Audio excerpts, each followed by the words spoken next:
Hello, welcome to revolutionising UPSC channel. और prelims काफ़ी ज़्यादा नज़दीक आ चुका है और इस बेसिस पे जो वीडियोस मैं लेके आऊँगा वो पीवाईक्यूज रिलेटेड वीडियोस लेके आऊँगा। और पीवाईक्यू क्यों इतना ज़्यादा इंपॉर्टेंट है, क्योंकि जो ऑप्शंस आते हैं, चार के चार ऑप्शंस, मैंने ऑलरेडी बहुत सारे वीडियोस बनाए हैं जिसमें आपको दिखाया है कि कैसे आपको एज ए सीरियस एस्पिरेंट उन ऑप्शंस को एनालाइज करके एग्ज़ाम हॉल से पहले जाना है। आपको अपना एक अप्रोच बनाना है प्रीलिम्स एग्जाम हॉल से पहले। आपका अप्रोच दूसरे एस्पिरेंट से बिल्कुल अलग भी हो सकता है, लेकिन आप अपने अप्रोच पे आपको रहना है एग्जाम से पहले। You have to follow your own approach, you don't need to copy any others. ये कोई ज़रूरत नहीं है कि that you have to copy any other approach. तो इसलिए ये जो आपको स्लाइड पे यहाँ पे दिख रहा है ना, कि सबसे ज़्यादा जो इम्पोर्टेंट प्लेलिस्ट है मेरे इस चैनल का वो है how to score high in prelims. और ये बहुत ही ज़्यादा इंपॉर्टेंट है, ये वाला जो आपको दिख रहा है। इस पे आप जब जाओगे, इस पर 15 to 16 वीडियोस दिखेंगे आपको, जो जाके आप देख सकते हो। हार्डली ये वीडियोस 8 से 10 मिनट की एक वीडियोस है, जो आपको बहुत ज़्यादा हेल्प करेंगे कि किस तरह के क्वेश्चंस रिसेंट ट्रेंड में, जो यूपीएससी का ट्रेंड चेंज हुआ है 2022 के बाद, 2021 के बाद, वैसे आपको हेल्प मिलेंगे कि कैसे आपको अप्रोच करना है प्रीलिम्स को। क्योंकि प्रीलिम्स बहुत ही ज़्यादा टफ है, आपको ही पता है। सी सेट की वजह से काफ़ी लोग का नहीं हुआ। सी सेट अपने जगह पे रोल प्ले करता है, फिर प्रीलिम्स का नेचर भी अपने आप में काफ़ी ज़्यादा ऊपर नीचे रहा है। तो आप इन वीडियोस को जाके जरूर देखिए। उसके बाद जब सेकेंड जो वीडियो आपको देखने को मिलेगा वो यूपीएससी स्ट्रेटजी वीडियोस मिलेगा, जो 6 वीडियोस है, ये भी जाके आप देखिए। और ईयर वाइज पीवाईक्यू एनालिसिस जो मैं कर रहा हूँ, उसके भी वीडियोस मैंने डालना स्टार्ट किया है। और अब जो टाइम बचा है इसमें सिर्फ पीवाईक्यू से रिलेटेड वीडियोस आपके लिए लेते आऊंगा, ताकि आपका काम आसान बने। आप जाके चेक कर सकते हो, मेरे इन वीडियोस पे अच्छे खासे व्यूज हैं और काफी लोग को इन वीडियोस से हेल्प मिला है, उन्होंने कमेंट भी किया है। यहाँ पर आप देखोगे कि एक चीज मैं बताना चाहूंगा कि जो मेरा चैनल है वो एकदम से जेन्युइन चैनल है। और इस चैनल को मैंने नवंबर के अराउंड स्टार्ट किया था लास्ट ईयर। बीच में मैं ऑफलाइन कोचिंग में पढ़ाने लगा था, जिसके कारण मैं इस चैनल पे ज़्यादा ध्यान नहीं दे पा रहा था। तो आप देखोगे यहाँ पे कि नॉट सब्सक्राइब, मतलब ऐसे बहुत सारे लोग हैं जो 80% जनता है। मान लो 100 लोग मेरा चैनल देख रहा है, तो उसमें से 80 ऐसे जनता है जो चैनल तो देख रहे हैं, लेकिन वो सब्सक्राइब बटन हिट नहीं कर रहे, सब्सक्राइब नहीं कर रहे मेरे चैनल को। सिर्फ 20% ही जनता है जो सब्सक्राइब वाली देख रही है। तो आपसे एक गुजारिश है, काइंड ऑफ रिक्वेस्ट है, प्लीज सब्सक्राइब माय चैनल। इसके बाद अभी जो ये वीडियो, जो सबसे ज़्यादा इम्पोर्टेंट जिस चीज़ की मैं बात करने वाला हूँ इस वीडियो में, 2022 का ही पीवाईक्यूज आगे मैं आपको एक्सप्लेन करूंगा। तो इसका जो पार्ट 1 है वो ऑलरेडी मैंने इससे पहले वाले वीडियो में आपको निकाला था, बताया था आपको कि कैसे आपको अप्रोच करना है 2022 का पेपर। अगर आपने वो नहीं देखा है तो पहले वो आप जाके देखो। यहाँ पे मैं उसके लिंक डिस्क्रिप्शन में और आपके प्लेलिस्ट का भी आपको लिंक दे दूंगा अपने डिस्क्रिप्शन और कमेंट सेक्शन में, वहां जाके आप चेक कर सकते हो। तो वो वीडियो पहले देख लेना, उसके बाद इस वीडियो पे हम बात करते हैं। नेक्स्ट, इस वीडियो में हम बात करने वाले हैं 2022 में क्वेश्चन आया था, term Levant often heard in the news रफली corresponds to which of the following regions. मेरी आवाज़ थोड़ी सी बैठी हुई है क्योंकि मेरी तबीयत 3-4 दिन से खराब थी, इसलिए sorry for that. The term Levant इसलिए पूछा गया था, देखिए करंट अफेयर्स में जो भी न्यूज़ में रहेगा, करंट अफेयर्स में जो भी न्यूज़ में रहेगा, खासकर जियो पॉलिटिक्स, वो आपको न्यूज़पेपर से पता चल जाएगा, अगर आपने थॉरली न्यूज़पेपर पढ़ा है एक साल में। अगर आपने न्यूज़पेपर नहीं भी पढ़ा है तो मैं आपको बता दूं कि आपने जो मंथली मैगजीन है डिफरेंट इंस्टीट्यूट्स के, वो फॉलो किए होंगे, तो कहीं ना कहीं आपको वहां से हेल्प जरूर मिल जाएगा। अगर आपको अभी तक नहीं पता कि करंट अफेयर्स से कैसे यूपीएससी फ्रेम करता है क्वेश्चन, तो ये जो लिंक फ्लैश हो रहा है उस पर क्लिक करके आप देख सकते हो, मैंने वीडियो बना रखी है। तो ये क्वेश्चन इसलिए पूछा था क्योंकि उस साल बहुत ही ज्यादा न्यूज में था। आपको ही पता है कि मेडिटेरियन सी के जस्ट नीचे अफ्रीका है और उसके जस्ट ऊपर यूरोप पड़ता है, और उसके ईस्ट साइड में आप देखोगे तो एशिया पड़ता है। अब मेडिटेरियन सी यहाँ पे ऑप्शन में दिया था, region along the eastern Mediterranean shore, लेकिन अब देखिए सेकंड ऑप्शन क्या था, region along North African shore stretching from Egypt to Morocco. मतलब इजिप्ट से मोरक्को। अब मोरक्को यहाँ पे है, इजिप्ट आपका यहाँ पे है।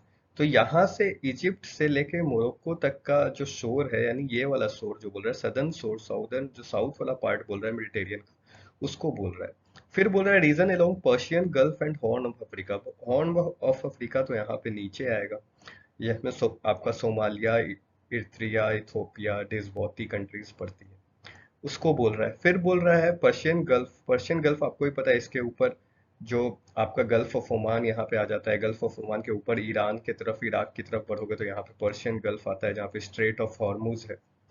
तो इस तरह से ऑप्शंस को फ्रेम किया, लेकिन करंट अफेयर्स में कितना अंदर जाके पूछ रहा है क्वेश्चन, आपको एग्जैक्ट पता होना चाहिए कि लीवेंट जो टर्म है बार बार रिपीट कर रहा था न्यूज़पेपर में, और ये किससे रिलेटेड है। अब बोल रहा है entire coastal areas of Mediterranean sea, तो कोस्टल एरियाज इंटायर की जब हम बात करेंगे तो आप खुद सोचो, इंटायर में जब हम बात करेंगे तो ये मेडिटेरियन अगर सी है, तो इस मेडिटेरियन सी के ऊपर वाला भी एरिया आ जाएगा जो यूरोप वाला है, और नीचे वाला भी आ जाएगा जो अफ्रीका वाला है और जो एशिया वाला है।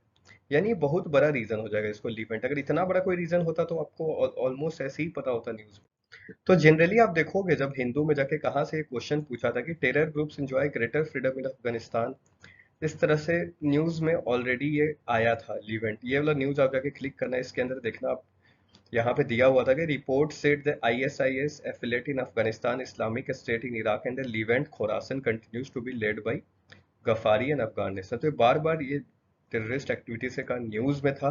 और लीवेंट जो एरिया है वो मेडिटेरियन सी के ईस्टर्न साइड पे है। तो ये जो मेडिटेरियन सी है अगर हमारा, यहाँ पे मोरक्को देश है अफ्रीका का, इसके ऊपर यहाँ पे स्पेन और पुर्तगाल है, उसके बाद यहाँ पे इटली, इटली करते हुए इधर से आओगे यूरोप के, ये एशिया में यहाँ पे इजराइल, सीरिया, ये सब कंट्रीज है। तो ये मान लो अगर एशिया है तो इसका ये वाला जो पोर्शन था पूरा का पूरा, लीवेंट साइड इसको बोलते थे, ईस्टर्न वाले पार्ट को, और यही फर्स्ट ऑप्शन में बात कर रहा था। और ये न्यूज में बार बार था, इसलिए उसने पूछा था। आप इस मैप पे देखोगे आपको ज्यादा इजी से समझ में आएगा यहाँ पे मैं क्या बोलना चाह रहा हूँ।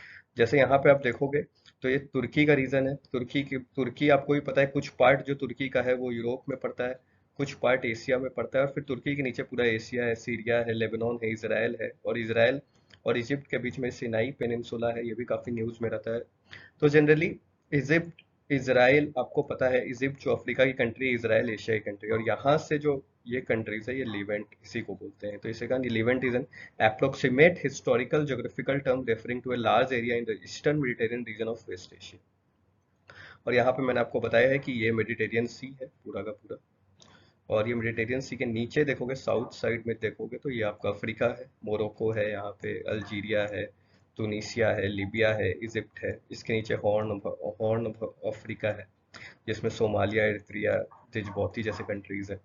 फिर ऊपर देखोगे तो यूरोप में स्पेन, पुर्तगाल, फ्रांस, इटली, ये सब कंट्रीज हैं। तो कैसे न्यूज़ बनाता है, आपको डिटेलिंग में पढ़ना पड़ेगा, एक बार मैप भी देखना पड़ेगा, जिससे आपके अंडरस्टैंडिंग क्लियर हो, and you should be able to clear the prelims on this basis if you follow newspaper on regular basis.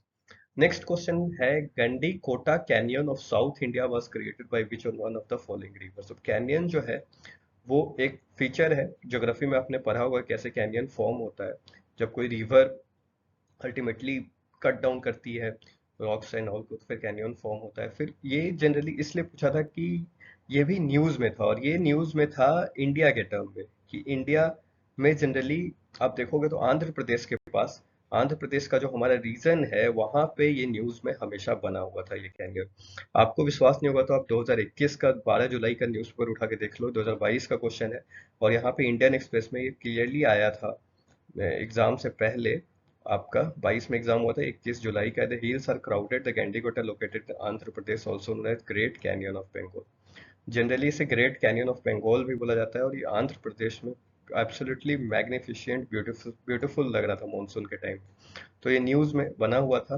तो इस तरह से जब आप न्यूज पढ़ोगे तो आपको पता चलेगा कैसे हिंदू और इंडियन एक्सप्रेस के जो टर्म्स है, या फिर ये मैगजीन्स में भी आपको मिल जाएगा, पर अगर आपने खुद से नोट्स बनाए हो तो वो ज्यादा बेहतर है आपके लिए। नेक्स्ट क्वेश्चन देखिए किस तरह के क्वेश्चन आपसे पूछता है, ये भी 2022 का क्वेश्चन है, जिसमें ये बहुत ही इजी क्वेश्चन पूछा था, विच of the above have borders with Afghanistan. Afghanistan, Afghanistan उस समय न्यूज में था काफी ज्यादा, इसलिए अफगानिस्तान में जो तख्ता पलट हुआ था सरकार का, वहाँ के गवर्नमेंट का, इसके का न्यूज में बना हुआ था ये। और जनरली आपको ये पता है कि इंडिया के ऊपर तजाकिस्तान, अफगानिस्तान जैसे कंट्रीज हैं, और अफगानिस्तान में इसमें आपको एलिमिनेशन लगाना चाहिए था। देखिए अजरबैजान और किर्गिस्तान, ये दो ऑप्शन को अगर आप एलिमिनेट कर लेते ना, तो आपको ऐसे ही पता चलता है कि 1-2 ऑप्शन में है, तो जिसमें जिसमें 1-2 ऑलरेडी था उसको आप कट डाउन कर सकते थे। और जैसे ही आप कट डाउन करते हैं आप 3-4-5 पे चले जाते हैं, यानी तजाकिस्तान, तुर्कमेनिस्तान, उज्बेकिस्तान, ये तीनों जो है लैंडलॉक कंट्रीज। अभी मैं आपको मैप में दिखाऊंगा कैसे। ये देखिए, ये अफगानिस्तान का रीजन है। अफगानिस्तान के साउथ, सॉरी, वेस्ट में जाइएगा तो आपको ईरान मिलता है, अफगानिस्तान के साउथ में जाइएगा तो पाकिस्तान मिलता है, और साउथ में चले जाएगा तो हमारा इंडिया मिलता है। अब ये अफगानिस्तान जो कंट्री है वो बॉर्डर शेयर करती है इंडिया से, जो एकमात्र क्वेश्चन भी बनता है बीसीएस एग्जाम्स में कि इंडिया से सबसे जो शॉर्टेस्ट बाउंड्री है वो कौन सा कंट्री शेयर करता है, तो वो अफगानिस्तान है। तो ये देखोगे आप, तो ये जम्मू कश्मीर का जो सॉरी लद्दाख का जो यूटी है वो अभी शेयर कर रहा है बॉर्डर अफगानिस्तान से। और अफगानिस्तान के ठीक ऊपर आपको दिखेगा तुर्कमेनिस्तान, उज्बेकिस्तान, तजाकिस्तान, ये तीन कंट्रीज जो है जो बॉर्डर शेयर कर रही है। लेकिन अजरबैजान और अर्मेनिया जो ऑप्शन में दे रखा था वो कहीं ना कहीं यहाँ पे आप देखोगे तो कैस्पियन सी है, और कैस्पियन सी के इस साइड पे है। तो वो अफगानिस्तान से कहीं ना कहीं वो बॉर्डर शेयर नहीं करती है। तो इस तरह से क्वेश्चन आपको जानबूझ के पूछता है। जैसे आप इसमें कॉमन सेंस भी लगा सकते थे, आपको थोड़ा तो आइडिया होगा कि सेंट्रल एशिया में जो कंट्रीज है, खासकर अफगानिस्तान के ऊपर, वो तान तान लगा हुआ कंट्रीज है, और तान तान वाले जो कंट्रीज है उसके आसपास ही अफगानिस्तान होगा, ना कि अजरबैजान के आसपास होगा। तो थोड़ा कॉमन सेंस आप लगा के ये क्वेश्चन सॉल्व कर सकते थे। नेक्स्ट देखिए, बहुत इंटरेस्टिंग क्वेश्चन पूछा था कि with reference to India consider the following statements. Monazite is a source of rare earth. पहला स्टेटमेंट। अब स्टेटमेंट पढ़ते जाइए। Is a source of monazite contains thorium. अब थोरियम ये सब जो है, थोड़ा भी अगर आपने सीरियस तैयारी की होगी तो आपको पता होगा कि रेयर अर्थ एलिमेंट्स है। रेयर अर्थ एलिमेंट चाइना सबसे ज्यादा प्रोड्यूस करता है, और रेयर अर्थ एलिमेंट जो है उस इंडिया में भी पाया जाता है, लेकिन वो इंडिया में हर जगह नहीं पाया जाता है। वो केरल में कहीं पे पाया जाता है, और भी कुछ कुछ जगह पे ही पाया जाता है। पूरे इंटायर इंडियन कोस्टल सैंड्स में वो नहीं पाया जाएगा। इंटायर इंडियन कोस्टल सैंड का मतलब हुआ ये गुजरात से लेके हम नीचे तक जाएं और फिर ईस्टर्न साइड में बंगाल तक जाए, मतलब कि गुजरात, महाराष्ट्र, कर्नाटका, यहाँ केरल, फिर तमिलनाडु, फिर आंध्रा, फिर इधर उड़ीसा, और फिर बंगाल। यानी पूरा का पूरा हर इंटायर कोस्ट में नहीं पाया जाएगा। एक तो रेयर अर्थ एलिमेंट है, अपना कॉमन सेंस लगाइए, जो रेयर चीज है वो इंटायर में कैसे पाया जाएगा। ऐसे ही यूपीएससी आपसे जानबूझ के ये पूछता है ऐसे वर्ड्स डाल के। अब एक्सट्रीम वर्ड है तो आपको लगेगा कि एक्सट्रीम वर्ड हमेशा गलत होता है, तो उस बेसिस पे भी इंटायर ये एक तो गलत है, तीसरा गलत है। तीसरा जैसे ही गलत होगा वैसे ही आप ये ऑप्शन हटा सकते थे, ये ऑप्शन हटा सकते थे, और ये ऑप्शन हटा सकते थे। ऐसे ही आपको ऑप्शन पे चले गए, करेक्ट आंसर पे चले गए 1, 2 एंड 4। लेकिन तब भी हम देखेंगे कि यहाँ पे एक्सट्रीम वर्ड कभी कभी यूपीएससी सही भी करता है, इसलिए ब्लाइंडली फॉलो मत करिए कोई भी ट्रिक। मैंने अपने जितने भी पीवाईक्यूज के वीडियोस बनाए हैं, जो लिंक ऊपर फ्लैश हो रहा है उस पर जाके आप देख सकते हो, उसमें किसी में भी आपको ब्लाइंडली कोई ट्रिक नहीं दिया है फॉलो करने के लिए। पहले हमेशा अपना नॉलेज बेस लगाइए, और नॉलेज बेस लगाने के बाद, यहाँ पे नॉलेज बेस क्या था इस क्वेश्चन में, इस क्वेश्चन में नॉलेज बेस ये है कि रेयर अर्थ एलिमेंट जो है वो हर जगह नहीं पाया जाएगा, और उसके बेसिस पे आगे आपको एलिमिनेशन लगाना। अब देखिए, in India government bodies only can. अभी एक्सट्रीम के बेसिस पे आप चौथा भी हटा सकते थे, फिर आप कोई और ऑप्शन पे टिक करके आ जाते। लेकिन आप खुद सोचो कि रेयर अर्थ एलिमेंट है जो बहुत ही रेयरली पाया जाता है, बहुत ही मुश्किल से पाया जाता है कहीं कहीं पे, उसको गवर्नमेंट ही अपने हाथ में रखेगा ना, गवर्नमेंट ही उसका प्रोसेस करेगा, एक्सपोर्ट करेगा। ऐसा तो होगा नहीं कि वो स्टेट गवर्नमेंट्स या फिर ये अब डिफरेंट बॉडीज अंडर अपने अंडर एनजीओज ये सबको दे देगा। कभी नहीं देगा, वो गवर्नमेंट हमेशा अपने हाथ में रखेगा। तो फोर्थ स्टेटमेंट कॉमन सेंस से एकदम सही है। और monazite is source of rare earth, ये तो थोड़ा बहुत आपने पढ़ा होगा, सीरियस तरीके का पता ही होगा। और कंटेन्स थोरियम, थोरियम भी रेयर अर्थ एलिमेंट है। तो ऐसे करके यूपीएससी आपसे क्वेश्चन पूछता है, आपके माइंडसेट में जाना चाहता है, ये पूरा का पूरा माइंडसेट का खेल है यूपीएससी प्रीलिम्स। लेकिन वही एक एग्जाम हॉल में प्रेशर इतना ज्यादा रहता है और टाइम इतना कम रहता है कि वहां पे कैसे सोच पाते हो। तो होपफुली आपको ये वीडियो समझ में आया होगा, जो मैं ये वीडियो लेके आ रहा हूँ आपके लिए यूपीएससी। इससे पहले वाला जो पार्ट ए वीडियो बनाया वो जरूर से जाके देखिए, और ये वीडियो भी आप देखिए, खुद इन क्वेश्चंस को लेकर बैठिए, समझने की कोशिश करिए। एक एक दिन में, एक दिन 2022 की क्वेश्चन लेकर बैठिए, उसे बनाइए, उसे एनालाइज करिए। 6-7 घंटे लगेंगे एक एक पेपर को एनालाइज करने में, लेकिन काफी कुछ उससे आपको सीखने में मदद मिलेगा। और आप खुद को थैंक यू बोलिएगा जब एग्जाम देकर आइएगा प्रीलिम्स का। तो होपफुली आपको ये बातें समझ में आई होगी, और आगे भी मैं वीडियोस लाने वाला हूँ, तो इस तरह से मैं सभी जल्दी जल्दी और वीडियोस बनाऊंगा आपके लिए। अब देखिए, एक क्वेश्चन और था कि in the northern hemisphere the longest day of the year normally occurs. अब ये देखिए कितना इजी क्वेश्चन पूछा है, लॉन्गेस्ट डे नॉर्दर्न हेमिस्फेयर में कब होता है। अब ये आपको भी पता है कि इसने ऑप्शंस जानबूझ के ऐसे दिए हैं ताकि आपको कंफ्यूज कर दिया जाए। UPSC wants to confuse you. First half of the month of June, second half of the month of June, first half of the month of July, second half of the month of July. अब आपको भी थोड़ा geography clearly पढ़ा होगा तो आपको भी पता होगा कि ये सन है, और इस सन के चारों तरफ हमारा पृथ्वी रेवोल्यूशन पे रहता है, मतलब उसके चारों तरफ परिक्रमा करता है, रेवोल्यूशन करता है। और आपको ही पता होगा कि इंडिया जो है वो नॉर्दर्न हेमिस्फेयर में कहीं ना कहीं लाई करता है, यहाँ पे इक्वेटर के ऊपर। अब ये इक्वेटर के ऊपर जो इंडिया लाई करता है नॉर्दर्न हेमिस्फेयर में, तो वहां पे आपको पता होगा कि अप्रैल से, जैसे अभी जो महीना चल रहा है, आप देख रहे हो कि मई आने वाला है और मई में इतना गर्मी पड़ रहा है, तो नॉर्दर्न हेमिस्फेयर में, इंडिया में गर्मी पड़ता है। और गर्मी पड़ता है तो वहां पे क्या होगा, रेज जो है सन के वो डायरेक्ट पड़ेंगे ऑलमोस्ट। और रेज जब ज्यादा पड़ेंगे तो क्या होगा, डेज लॉन्ग होगा। तो डे लॉन्ग कब होगा, या तो जून में ही होगा जनरली। और आप देख सकते हो कि जो समर सोलिस्टिस है, मतलब कि यहाँ पे कहने का मतलब 21 जून के आसपास इक्वल डे होता है और इक्वल जनरली क्या होता है, सॉरी, समर सोल्स्टिस जो होता है उसमें सबसे डे जो होता है वो लॉन्गेस्ट होता है। और विंटर सोल्स्टिस में क्या होता है, जो नाइट होता है वो सबसे लंबा होता है। वैसे ही पृथ्वी जब सन के परपेंडिकुलर डायरेक्शन पे रहती है तो हमें बसंत ऋतु और पतझड़ वाला मौसम मिलता है, जो कि सितंबर और मार्च में होता है, जब हम बोलते हैं कि डेज और नाइट जो होता है वो इक्वली बराबर होता है। तो ये दोनों केस तो हट जाएगा, इसमें डेज और नाइट तो बराबर होता है। और इस केस में नॉर्दर्न हेमिस्फेयर की बात हो रही है तो जून के टाइम वाला आंसर सही हो जाएगा, यानी first second half of the June जो ऑप्शन में दे रखा था। तो कैसे इजी अंडरस्टैंडिंग पे, बेसिक अंडरस्टैंडिंग पे आपसे क्वेश्चन यूपीएससी पूछता है, ये मैं आपको बताना चाह रहा था इन वीडियोस में। इसके बाद देखिए लास्ट क्वेश्चन है इस सीरीज का, 2022 वाले का, इस वीडियो का। ये देखिए इसमें क्या पूछ रहा है, वेटलैंड्स पूछ रहा है। वेटलैंड्स इतने ज्यादा हो गए हैं, 75 शायद हो गए हैं, उससे भी ज्यादा हो गए हैं।